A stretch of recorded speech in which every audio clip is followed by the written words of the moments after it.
In the heart of the antebellum South, where cotton fields stretch endlessly under the scorching sun, some secrets grow deeper than the roots of ancient oak trees.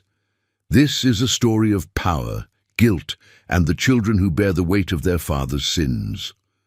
Don't forget to subscribe to our channel for more gripping historical dramas that will keep you on the edge of your seat. The morning mist clung to Magnolia Grove Plantation like a shroud, obscuring the sprawling cotton fields that had made Master Edmund Whitmore one of the wealthiest men in Georgia. It was September 1847, and the air carried the weight of an unusually humid autumn, thick with the scent of ripening cotton and something else, something that felt like impending change. Edmund stood by the tall windows of the grand parlor, his silhouette dark against the streaming sunlight. At 42, he was a man accustomed to control, to having his word be law across the 1,000 acres he owned. His hands were clasped behind his back as he gazed out at his domain, but his mind was elsewhere, trapped in the suffocating reality of what his household had become. Behind him, in the ornate room with its high ceilings and expensive wallpaper, sat his wife Margaret on the velvet sofa. Her dark hair was perfectly arranged despite the early hour, and she wore a deep blue gown with intricate lace trim. In her arms, she held their 3-month-old daughter Elizabeth, wrapped in the finest white cotton and lace that money could buy. Margaret's face bore the practiced composure of a southern lady, but her eyes held a weariness that no amount of powder could conceal. Standing slightly behind the sofa was Lily, a young enslaved woman of 19 with gentle features and intelligent eyes that had seen too much. She too held a baby, a boy, also 3 months old, wrapped in simple but clean white cloth. The child's skin was lighter than his mother's, and anyone with eyes could see the resemblance to the man standing at the window. The silence in the room was deafening, broken only by the soft cooing of the infants and the distant sound of field hands beginning their day's work. 3 adults, 2 babies, and a secret that threatened to tear apart everything Edmund had built. "The children are restless this morning," Margaret finally spoke, her voice carefully modulated. She didn't look at Lily, hadn't looked directly at her since the births. "Perhaps they sense the change in weather." Edmund turned from the window, his grey eyes moving between his wife and the enslaved woman who had borne his son. The weight of his actions pressed down on him like the humid Georgia air. He had wanted a son, an heir to carry on the Whitmore name and inherit the plantation.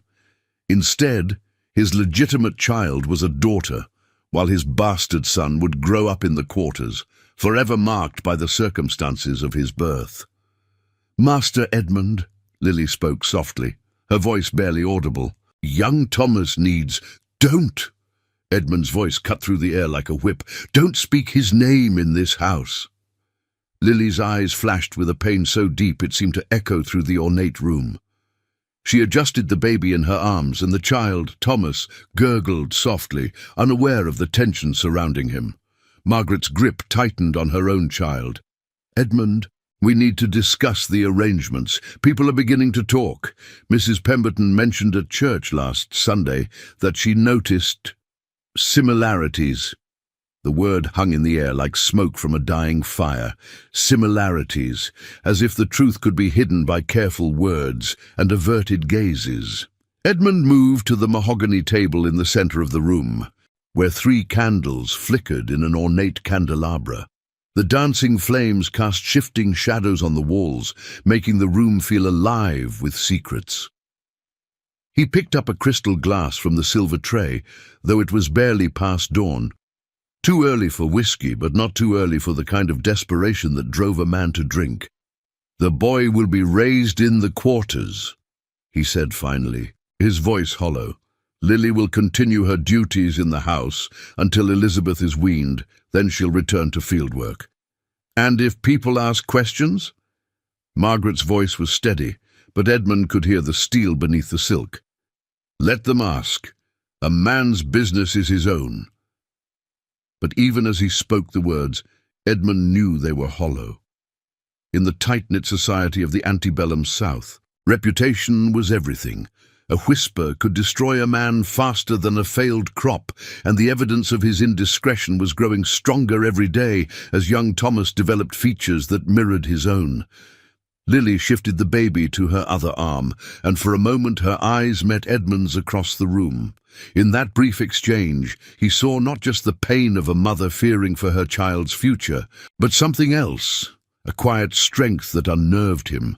She had never asked for anything, never demanded recognition or support for their son. Her silence was both a blessing and a curse, for it allowed him to pretend, but it also meant he could never truly escape what he had done. "I should take Thomas to the kitchen," Lily said quietly. "Cook will be needing help with breakfast preparations." Margaret nodded without looking up. "Yes, go. And Lily?"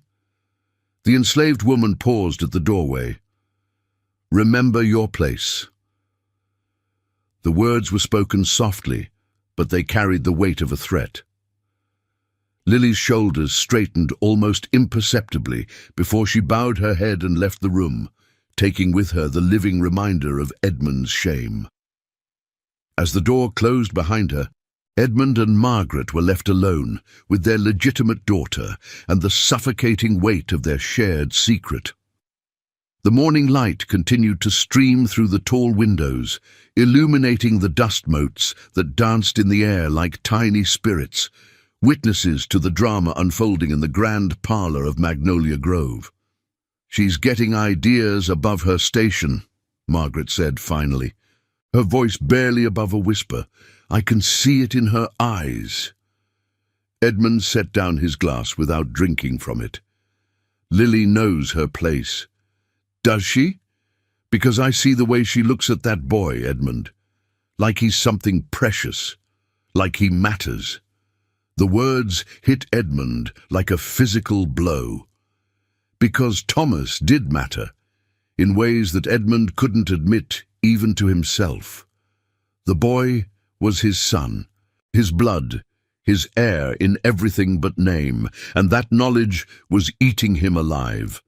Outside, the plantation was coming to life. The sound of voices drifted up from the quarters as families began their day, and the overseer's bell rang out across the fields, calling the workers to their labor. It was the same routine that had played out for years, but everything felt different now. Everything had changed the moment two babies had entered the world 3 months ago, carrying with them the power to destroy or transform everything Edmund had built. As Margaret rose from the sofa with Elizabeth in her arms, preparing to retreat to the nursery, Edmund remained by the window. He watched as Lily emerged from the house below, Thomas still in her arms, and made her way toward the kitchen building. Even from this distance, he could see the careful way she held the child, the protective curve of her body around his small form. The sun climbed higher, burning away the morning mist and revealing the plantation in all its contradictory glory, beautiful and terrible, prosperous and built on suffering. A place where love and cruelty existed side by side, like the cotton and the thorns that protected it. Edmund Whitmore had everything a man could want: wealth, status, a beautiful wife, and now a daughter to dote upon. But he also had a son he couldn't claim and a conscience that wouldn't let him forget. As he stood in his grand parlour, surrounded by all the trappings of his success, he felt more trapped than the poorest field hand in his quarters. The day stretched ahead, full of the usual routines and responsibilities, but Edmund knew that nothing would ever be the same. The seeds of his shame had been planted, and now he would have to live with whatever grew from them.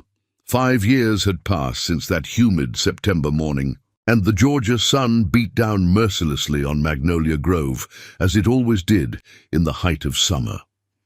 The year was 1852, and the plantation thrived under Edmund's careful management, but the master himself had aged beyond his years. Lines of worry etched his face, and his once commanding presence had taken on a haunted quality that didn't go unnoticed by those who knew him well. In the grand parlour where secrets had once been whispered, 5-year-old Elizabeth Whitmore played with her porcelain dolls, her golden curls catching the afternoon light that streamed through the tall windows. She was the picture of Southern belle perfection, delicate, well-mannered, and utterly unaware of the complexity of her world. Her laughter rang through the house like silver bells, a sound that should have brought joy but instead served as a constant reminder of what Edmund had gained and lost. "Mama, why can't I play with Thomas?" Elizabeth asked one sweltering afternoon, looking up from her dolls with innocent blue eyes. "He's my age, and he knows such interesting games." Margaret, now 35 and still beautiful despite the strain that had settled around her eyes, set down her embroidery with hands that trembled slightly. "Elizabeth, darling, we've discussed this. Thomas is different. He has his own friends in the quarters. But he's so clever, Mama. Yesterday, when Lily brought him to help in the kitchen, he showed me how to make animals from corn husks, and he can already read some words. I heard him reading to himself from the Bible in the kitchen." The needle slipped in Margaret's hand, pricking her finger. A drop of blood stained the white fabric, spreading like a small crimson flower. "Reading?" Her voice was carefully controlled. "Who taught him to read?" Elizabeth shrugged with the casual indifference of childhood. "I don't know. Maybe he learned from watching me with Miss Patterson during my lessons." Margaret's heart raced. Teaching enslaved people to read was illegal in Georgia, and if word got out that there was a literate child in the quarters, especially one who bore such a striking resemblance to the master, it could bring unwanted attention from authorities and neighbors alike.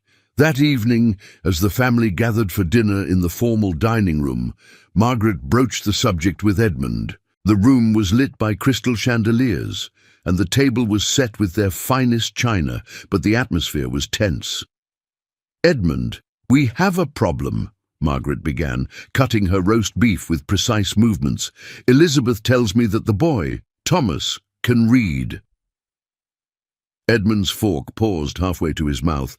Across the table, Elizabeth continued eating, humming softly to herself. Oblivious to the storm her innocent words had unleashed. "That's impossible," Edmund said finally. "None of the house servants can read. I've made sure of that." Apparently, he's been observing Elizabeth's lessons. She says he was reading from the Bible in the kitchen. Edmund set down his fork, his appetite gone. The implications were staggering. A reading slave was dangerous enough, but a reading slave who was his own son. The boy was already drawing attention with his light skin and his resemblance to Edmund. Adding literacy to the mix was like adding kindling to a fire. "I'll speak with Lily," he said quietly. "You'll do more than speak." Margaret's voice carried an edge that Edmund rarely heard. "This cannot continue. The boy is becoming too visible. Mrs. Pemberton asked me directly last week if I'd noticed how much he resembles you. I managed to deflect, but barely." Elizabeth looked up from her plate, sensing the tension. "Are you talking about Thomas again? I like Thomas. He's nice to me." "Finish your dinner, sweetheart," Margaret said, forcing a smile. "Adults are talking." Later that night, after Elizabeth had been tucked into bed by her governess, Edmund made his way to the quarters. The moon was full, casting silver light across the small cabins where his enslaved workers lived. The air was thick with the sounds of evening, crickets chirping, a baby crying somewhere in the distance, the low murmur of voices from families settling in for the night. He found Lily sitting on the small porch of her cabin, mending a shirt by lamplight. Thomas sat beside her, his head bent over a piece of slate, carefully forming letters with a small piece of chalk. The sight stopped Edmund cold. The boy's concentration was absolute, his tongue poking out slightly as he worked, and the resemblance to Edmund's own childhood habits was unmistakable. "Lily." Edmund's voice cut through the night air. Both mother and son looked up, startled.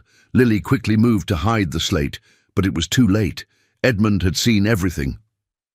"Master Edmund?" Lily stood quickly, her body instinctively moving to shield Thomas. "We weren't expecting. Inside, now."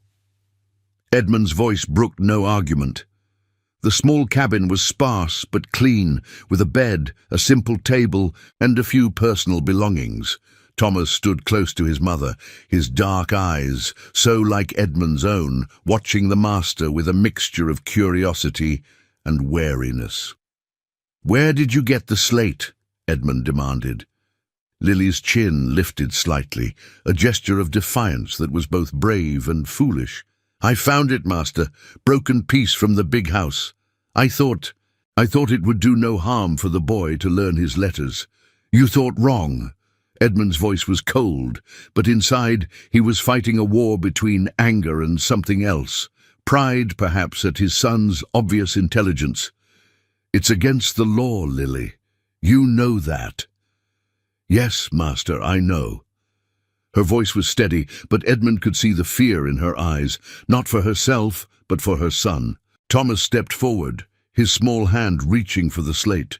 "Mama, I was just practicing my name, like Miss Elizabeth does." The innocence in the boy's voice hit Edmund like a physical blow. Here was his son, bright and eager to learn, and Edmund was about to crush that spark to protect his own reputation. "Thomas," Edmund said, his voice softer now. "Come here." The boy looked to his mother, who nodded reluctantly. Thomas approached Edmund with the fearless curiosity of childhood, and Edmund found himself looking into eyes that were mirror images of his own. "Show me what you've learned," Edmund said quietly. Thomas's face lit up with pride as he took the slate and carefully wrote his name, Thomas. The letters were shaky but recognizable, the work of a child who had been practicing in secret.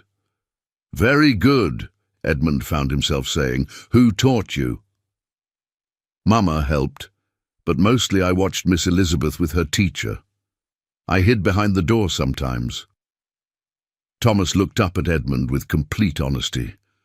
"I want to learn to read like the masters do." The words pierced Edmund's heart. Here was his son, hungry for knowledge, for the very education that Edmund's legitimate children would receive without question. But Thomas would never be allowed in a classroom, never attend university, never inherit anything more than the clothes on his back. "Thomas," Lily said gently, "go outside and play for a moment. Master Edmund and I need to talk." The boy nodded and skipped outside, leaving the two adults alone in the small cabin. The silence stretched between them, heavy with unspoken truths. "He's bright," Edmund said finally. "Yes, master, he is." Lily's voice held a note of fierce maternal pride. "He learns faster than any child I've ever seen. He asks questions about everything: why the sky is blue, how plants grow, what makes the wind blow." Edmund closed his eyes, fighting against the emotions that threatened to overwhelm him.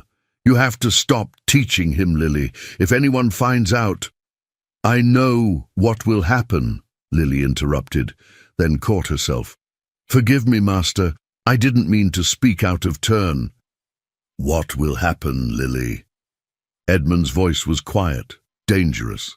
Lily met his eyes directly, and in that moment, Edmund saw not just the enslaved woman who served in his house, but the mother who would do anything to protect her child. "They'll sell him away from me, or worse." The truth hung between them like a sword. Edmund had the power to destroy both their lives with a single word, and they all knew it. He can't read, Lily, not anymore, and he can't be seen around Elizabeth so much. People are starting to talk. Tears gathered in Lily's eyes, but she didn't let them fall. "Yes, master." Edmund turned to leave, then paused at the door. "Lily." "Yes, master." "Keep him safe."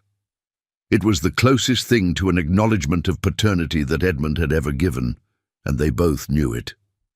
As he walked back to the big house under the star-filled sky, Edmund felt the weight of his choices pressing down on him like the humid Georgia air. Behind him in the small cabin, Lily held her son close and whispered promises she wasn't sure she could keep. Thomas was growing up, becoming more noticeable, more obviously Edmund's child with each passing day. And in the rigid hierarchy of the antebellum South, there was no place for a boy who existed between two worlds, belonging fully to neither. The seeds of shame that Edmund had planted 5 years ago were growing into something larger and more dangerous than he had ever imagined. And as the summer heat pressed down on Magnolia Grove, everyone could feel that change was coming, change that would test every bond of blood, loyalty, and love that held their fractured family together. The autumn of 1857 brought with it an unseasonable chill that seemed to seep into the very bones of Magnolia Grove. 10 years had passed since the births that had forever altered the Whitmore household, and the plantation continued to prosper even as the nation teetered on the edge of conflict over the very institution that made Edmund's wealth possible. Thomas, now 10 years old, had grown into a striking child whose resemblance to Edmund could no longer be dismissed or ignored. His features had sharpened, revealing the strong jawline and intelligent eyes that marked him unmistakably as a Whitmore, despite his mother's heritage. He worked alongside Lily in the house, officially as her helper. But everyone knew he was being kept close for reasons that had nothing to do with his usefulness as a servant. Elizabeth, also 10, had blossomed into a precocious child with her father's intelligence and her mother's beauty. Despite her parents' efforts to keep the children apart, she had formed a bond with Thomas that transcended the social barriers meant to divide them. In her innocent way, she had begun to question the world around her with an intensity that made both Edmund and Margaret increasingly uncomfortable. The crisis came on a grey November morning when Elizabeth burst into the parlour, where Margaret was receiving Mrs. Pemberton and 2 other ladies from neighbouring plantations for their weekly social call. "Mamma!" Elizabeth exclaimed, her cheeks flushed with excitement. "Thomas taught me the most wonderful poem. He knows so many words, and he says—" "Elizabeth," Margaret's sharp voice cut through her daughter's enthusiasm like a blade. "What have I told you about interrupting when I have guests?" The little girl's face fell, but Mrs. Pemberton, a sharp-eyed woman in her 50s with a reputation for gossip, leaned forward with interest. "Thomas, that would be Lily's boy, wouldn't it? The one with the unusual colouring." Margaret's smile was strained. "Yes, he helps his mother with various tasks around the house." "How remarkable that he knows poetry," Mrs. Pemberton continued, her tone deceptively casual. "I wasn't aware that any of your people were educated in such things." Elizabeth, oblivious to the dangerous waters she was navigating, piped up again. "Oh, Thomas is very smart. He can read better than some of the children at church, and he knows all sorts of stories. Papa says, 'Elizabeth, go to your room immediately,'" Margaret commanded, her voice brooking no argument. As Elizabeth reluctantly left the parlour, Mrs. Pemberton exchanged meaningful glances with the other ladies. "How interesting, a reading slave child. I do hope you're careful about such things. Margaret dear, the authorities take a very dim view of educated Negroes, especially in these troubled times." After the ladies left, Margaret found Edmund in his study, poring over plantation ledgers with an intensity that suggested he was trying to lose himself in numbers rather than face the reality of their situation. "We have a problem," Margaret announced, without preamble. Edmund looked up, noting the tight lines around his wife's mouth. "Mrs. Pemberton. She knows. They all know, or at least suspect. Elizabeth practically announced to the entire county that Thomas can read and that you've been involved in his education." Edmund set down his pen with deliberate care. "What exactly did she say?" Enough. More than enough. Margaret began pacing the length of the study, her silk dress rustling with each agitated step. Edmund, we cannot continue like this. The boy is becoming too visible, too obviously yours. And now, with this reading business, I never taught him to read, Edmund said quietly. But you didn't stop it either, did you? You've been protecting him, keeping him close. And people are beginning to wonder why a plantation master would take such interest in one particular slave child. Edmund stood and moved to the window, looking out at the fields where his workers were bringing in the last of the cotton harvest.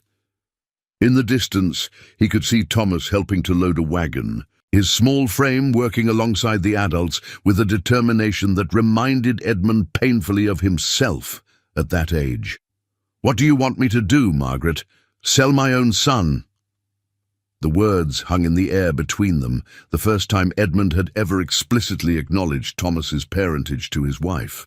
Margaret stopped pacing, her face going pale. So you admit it, she whispered. We both know what he is, Edmund replied, not turning from the window. The question is what we do about it. Margaret sank into a chair, her composure finally cracking. I've tried, Edmund. God knows I've tried to pretend, to maintain the fiction that he's just another servant's child. But every day he looks more like you, and every day Elizabeth becomes more attached to him. She asks questions I can't answer, makes observations I can't explain away. What kind of questions? Why Thomas has to sleep in the quarters when he's so much smarter than the other children? Why he can't eat at our table when he knows better manners than most white children? Why people look at him strangely when we go to town? Margaret's voice broke slightly. She's starting to piece it together, Edmund. Our daughter is beginning to understand that her playmate is her brother. The word hit Edmund like a physical blow. Brother. It was a relationship that could never be acknowledged, never celebrated, never legally recognized. In the eyes of the law and society, Thomas was property, not family. Perhaps, Margaret continued, her voice steadying, it's time to consider other options, such as the Hendersons in Savannah have been looking for a house servant. A bright boy like Thomas would be valuable to them. He could have a good life there, away from complications. Edmund turned from the window, his eyes blazing. You want me to sell him to strangers? I want you to save him. Margaret's composure finally shattered completely. Don't you see what's happening? Every day he stays here, he's in more danger, not just from gossip or legal troubles, but from the very fact of what he represents. He's a living reminder of your indiscretion. And as he grows older, as he becomes more obviously your son, that reminder will become unbearable. To whom? To you, Edmund. To me, to Elizabeth when she fully understands the truth, and to Thomas himself when he realizes that he can never be anything more than what he is now. That evening, Edmund found himself walking to the quarters, as he had so many times over the years. The November air was crisp, carrying the scent of wood smoke from the cabin chimneys and the distant sound of singing from one of the family gatherings.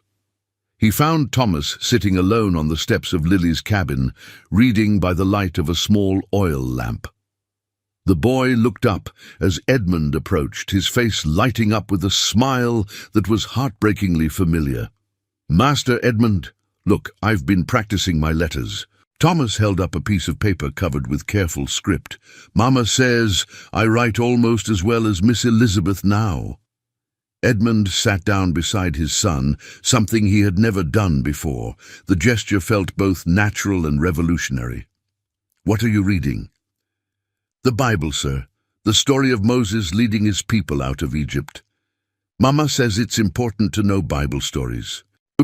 And what do you think of the story?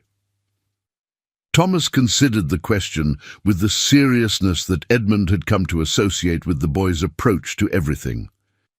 I think Moses was very brave. But I wonder what it felt like to wander in the desert for so long, not knowing where you belonged." The words pierced Edmund's heart. Here was his son, unknowingly describing his own situation, caught between worlds, belonging fully to neither. "Thomas," Edmund said carefully, "what do you want to be when you grow up?" The boy's eyes shone with dreams that Edmund knew could never be fulfilled. "I want to be like you, Master Edmund. I want to own land and have books and make important decisions. Mama says that's not possible for someone like me. But I think maybe if I learn enough, if I'm smart enough." Edmund closed his eyes, feeling the weight of his son's impossible dreams. "Thomas, there are things about the world that are complicated, things that aren't fair, but that we can't change. Like why I can't sit at the big table, even though I know how to use all the forks. Yes, like that." Thomas was quiet for a moment, then looked up at Edmund with eyes that held too much understanding for a 10-year-old. "Master Edmund, are you my papa?" The question hung in the night air like a challenge to everything Edmund had built his life upon. He looked into his son's face, so like his own, so full of hope and intelligence and love, and felt something break inside his chest. "Why do you ask that?"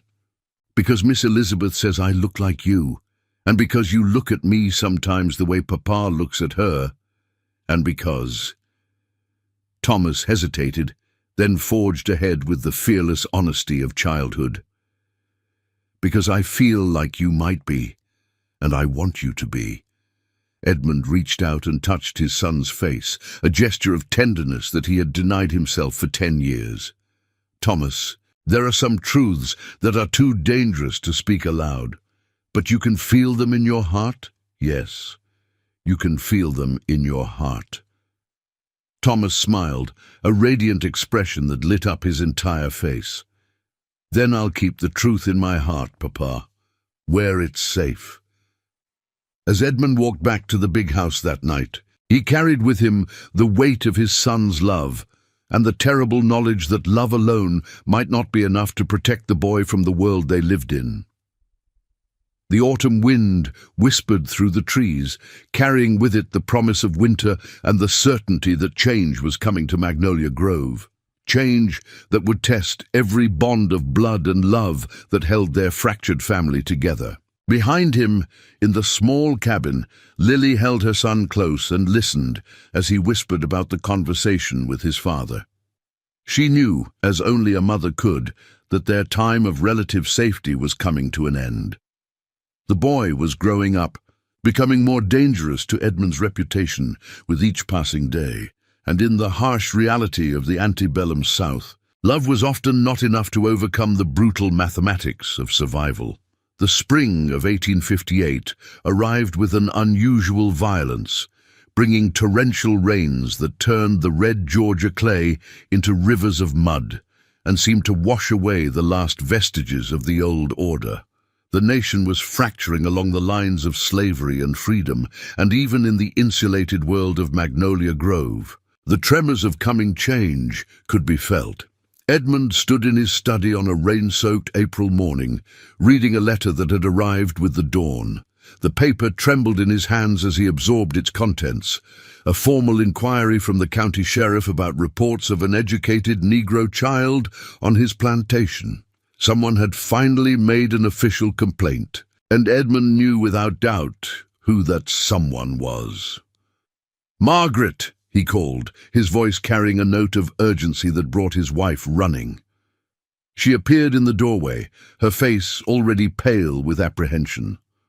Over the past months, the strain of their situation had aged her visibly, adding lines around her eyes and a brittleness to her movements.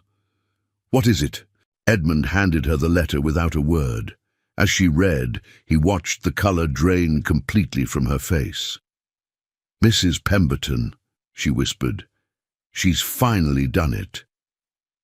"The sheriff will be here tomorrow," Edmund said, his voice hollow. "He'll want to see Thomas to verify the reports of his education." Margaret sank into a chair, the letter falling from her nerveless fingers. "What will we do?" Before Edmund could answer, the sound of children's laughter drifted up from the garden below. Through the rain-streaked window, they could see Elizabeth and Thomas playing together under the covered porch, sharing a book and pointing excitedly at the pictures. The sight, which should have brought joy, now filled Edmund with dread. "We have to send him away," Margaret said quietly. "Tonight, before the sheriff arrives." "Where?" Edmund's voice was raw with pain. "Where can he go that will be safe?" "The Hendersons in Savannah are still interested. I received a letter from Mrs. Henderson just last week. They would treat him well, Edmund. He would have a good life there." "He would be a slave there," Edmund corrected harshly. "Property, owned by strangers who would never see him as anything more than a useful servant." "And what is he here?" Margaret's voice rose with desperation. "What can he ever be here except a constant reminder of what you've done? At least in Savannah, he would be safe from the law, safe from the questions and the suspicions." Edmund turned back to the window, watching his children, for that's what they were, both of them his children, sharing their innocent joy. "I can't do it, Margaret. I can't sell my own son." "Then you'll watch him hang," Margaret said with brutal honesty. "Because that's what will happen if the authorities discover that you've been allowing an enslaved child to be educated. They'll make an example of him, Edmund, and of Lily, and possibly of you as well." The truth of her words hit Edmund like a physical blow. In the increasingly paranoid atmosphere of the pre-war South, the education of enslaved people was seen as a direct threat to the social order. The penalties were severe, and they were enforced without mercy. That afternoon, as the rain continued to fall, Edmund made his way to the quarters to find Lily. He discovered her in the kitchen, preparing the evening meal with Thomas at her side, helping with the simple tasks that had become their routine. The domestic scene, mother and son working together in comfortable companionship, made what he had to do even more difficult. "Lily, I need to speak with you. Alone." Thomas looked up from the vegetables he was chopping, his face bright with the smile that always greeted Edmund's arrival. "Master Edmund, Mama's teaching me to make cornbread. Would you like to try some when it's finished?" Edmund's heart clenched at the boy's innocent enthusiasm. "Perhaps later, Thomas. Why don't you go check on the horses in the stable? I think Thunder might need some extra attention today."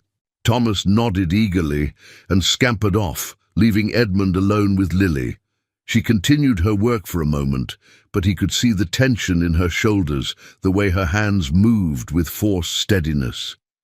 "You have news," she said finally, not looking up from her preparations. "The sheriff is coming tomorrow. Someone has reported that Thomas can read." Lily's hands stilled, and for a long moment the only sound was the rain drumming against the kitchen windows. When she finally looked up, her eyes held a resignation that spoke of a lifetime of preparing for the worst. "What will you do?"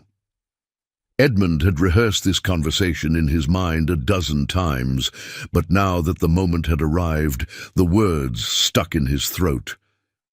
"There's a family in Savannah. Good people. They would take Thomas, give him a position in their household." "You mean sell him?" "I mean save him." Edmund's voice broke slightly. "Lily, if he stays here, if the sheriff finds evidence of his education, I know what will happen." Lily's voice was steady, but Edmund could see the tears gathering in her eyes. "I've always known this day would come. I hoped we would have more time." "So did I." They stood in silence for a moment, two people bound together by love for the same child, facing an impossible choice. Outside, the rain continued to fall, washing away the last of winter and preparing the ground for whatever would grow in its place. "Will I be able to see him?" Lily asked quietly. Edmund's silence was answer enough. "And you? Will you ever see him again?" "I don't know," Edmund admitted. "Probably not." Lily nodded, accepting this final cruelty with the same grace she had shown throughout their ordeal. "When?" "Tonight. A wagon will come after dark.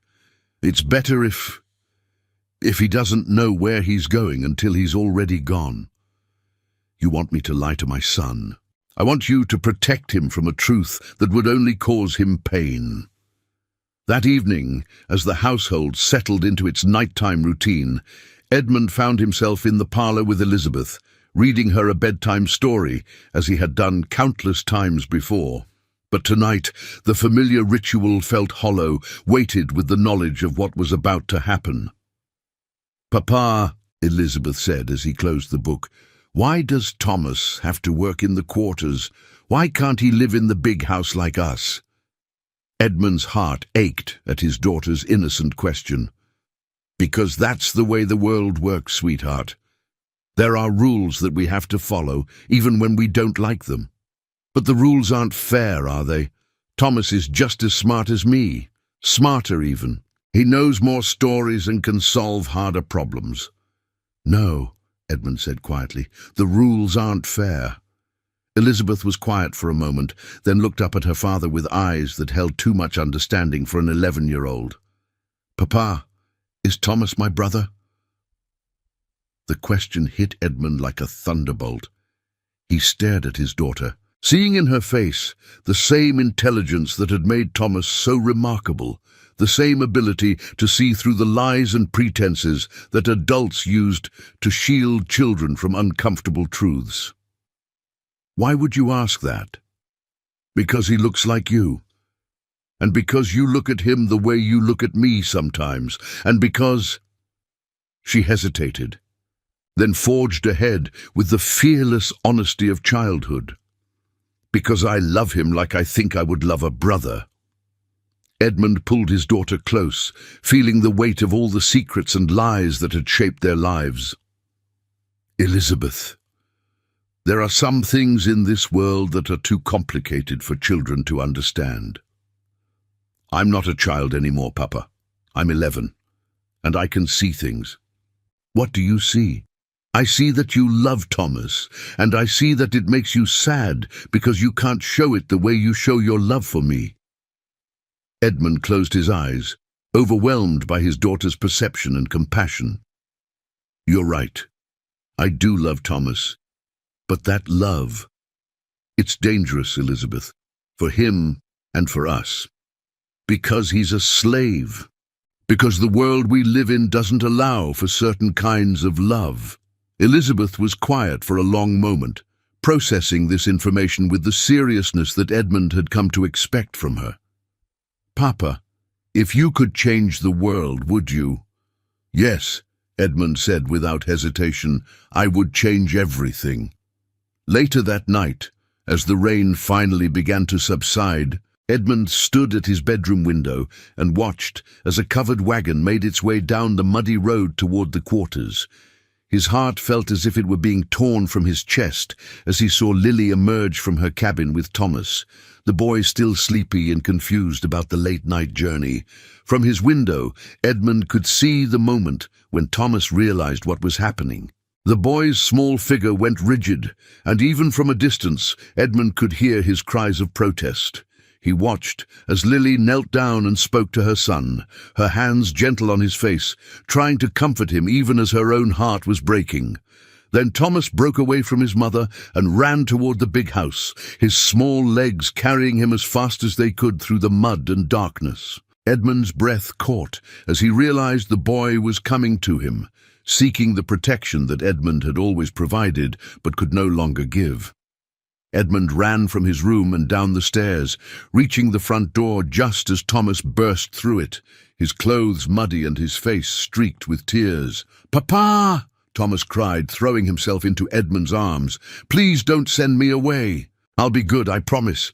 I won't read any more. I won't ask questions. I'll do whatever you want."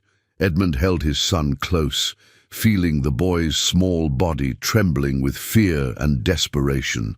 Behind them he could hear Margaret's sharp intake of breath as she witnessed this final, undeniable proof of the relationship they had all tried so hard to hide. "Thomas," Edmund said, his voice thick with emotion, "you haven't done anything wrong. You're the best boy I know, and I'm proud of you." "Then why are you sending me away?" Edmund knelt down so he could look directly into his son's eyes, eyes that were so like his own, filled with intelligence and love, and a trust that Edmund was about to betray. "Because sometimes loving someone means letting them go. Because staying here would be dangerous for you, and I can't bear the thought of anything happening to you." "I'm not afraid," Thomas said fiercely. "I want to stay with you and Mama and Miss Elizabeth. We're a family." The words broke Edmund's heart completely. "Yes," he whispered, "we are a family, and that's why I have to keep you safe, even if it means we can't be together." Thomas clung to Edmund with desperate strength, and for a moment Edmund allowed himself to imagine a different world, a world where he could claim this remarkable boy as his son, where love could triumph over law and custom, where families could be defined by bonds of the heart rather than the color of skin. But that world didn't exist, and the wagon was waiting. Gently, Edmund pried his son's arms from around his neck and stood up. "Thomas, you have to go now, but I want you to remember something. No matter where you are, no matter how far away, you will always be my son, always." Thomas nodded through his tears, trying to be brave. "Will I ever see you again?" Edmund's voice failed him, and he could only shake his head. As Lily came to collect her son, Thomas turned back one last time. "Papa, will you tell Miss Elizabeth goodbye for me? And tell her I'll miss playing with her." "I will," Edmund promised. And then they were gone, swallowed up by the darkness and the rain, leaving Edmund standing alone in the doorway of his grand house, surrounded by all the wealth and status that his choices had bought him, but feeling poorer than he had ever felt in his life. Behind him, Margaret stood in her nightgown, tears streaming down her face. "It's done," she said quietly. "Yes," Edmund replied, his voice hollow. "It's done." But even as he spoke the words, Edmund knew that nothing was truly finished. Thomas was gone, but the love remained, and the guilt, and the knowledge that he had chosen the safety of his reputation over the welfare of his son. The boy would grow up in Savannah, bright and capable and forever marked by the circumstances of his birth, while Edmund would remain at Magnolia Grove, master of everything he surveyed but slave to the choices he had made. The rain had stopped, and the first pale light of dawn was beginning to creep across the sky. Somewhere in the distance a rooster crowed, announcing the start of a new day. But for Edmund Whitmore, the darkness would never truly lift. He had saved his son's life, but at the cost of his own soul, and that was a price he would pay for the rest of his days. In the years that followed, as the nation tore itself apart in civil war and the institution of slavery finally crumbled, Edmund would often wonder what became of Thomas. Did he survive the war? Did he find freedom? Did he ever think of the father who had loved him enough to let him go? These questions would haunt Edmund until his dying day, reminders of the son he had claimed in his heart, but could never acknowledge in the world, a boy who had taught him that love alone was not always enough to overcome the brutal realities of the society they lived in, but that it was still worth having, even when it came at the highest possible price. 20 years later, in the spring of 1878, an aging Edmund Whitmore sat on the same veranda where his story had begun, watching the sun set over fields that were now worked by free men and women earning wages for their labor. The world had changed beyond recognition. The war had come and gone. Slavery had been abolished, and the South was slowly rebuilding itself from the ashes of its former glory. Elizabeth, Now 31, and married to a lawyer from Atlanta, visited occasionally with her own children, bringing laughter back to the halls of Magnolia Grove. But she never spoke of Thomas, though Edmund sometimes caught her staring out at the quarters with a wistful expression that suggested she remembered her childhood playmate more clearly than she let on. On this particular evening, as Edmund sat alone with his memories and his regrets, a figure appeared at the end of the long drive leading to the house. At first, Edmund thought it might be one of the workers returning late from the fields. But as the man drew closer, something about his bearing, proud, educated, purposeful, made Edmund's heart begin to race. The man was tall and well-dressed, with the bearing of someone who had made something of himself in the world. His skin was the color of warm honey, and his eyes were unmistakably familiar. Master Whitmore. The voice was deeper now, refined by education and experience, but Edmund would have known it anywhere. Thomas. The name escaped Edmund's lips as barely more than a whisper. It's Dr. Thomas Freeman now. And the man said with a slight smile, I took a new name when I gained my freedom, but I wanted you to know that I never forgot where I came from, or who my father was. Edmund rose from his chair on unsteady legs, his heart pounding with a mixture of joy and terror. What are you doing here? I'm a doctor now, graduated from Howard University in Washington. I've been practicing in Savannah, but I heard that your health was failing. I wanted to see you one more time. They stood facing each other across the years, and the pain, father and son reunited at last. Thomas had grown into everything Edmund had hoped he might become, educated, successful, dignified, but the cost of that achievement was written in the careful distance he maintained, the formal way he addressed the man who had given him life but had never been able to claim him. I'm glad you came, Edmund said finally. I've thought about you every day since that night. I know, Thomas replied. Mama told me before she died. She said you loved me as much as any father could love a son, but that the world wouldn't let you show it. Lily's gone. Edmund felt another piece of his heart break.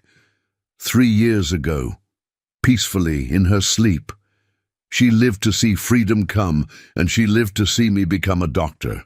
She said that was enough. They talked through the evening, sharing 20 years of separation in a few precious hours. Thomas told Edmund about his life in Savannah, his education, his work as a physician serving the freed slaves who had nowhere else to turn for medical care. Edmund spoke of the war years, of the changes that had come to Magnolia Grove, of his regrets and his pride in the man his son had become. As the night grew late, Thomas prepared to leave. I won't be coming back, he said quietly. This needed to be done, but it's also an ending. We both know that. Edmund nodded, understanding. Thomas, I want you to know that sending you away was the hardest thing I ever did.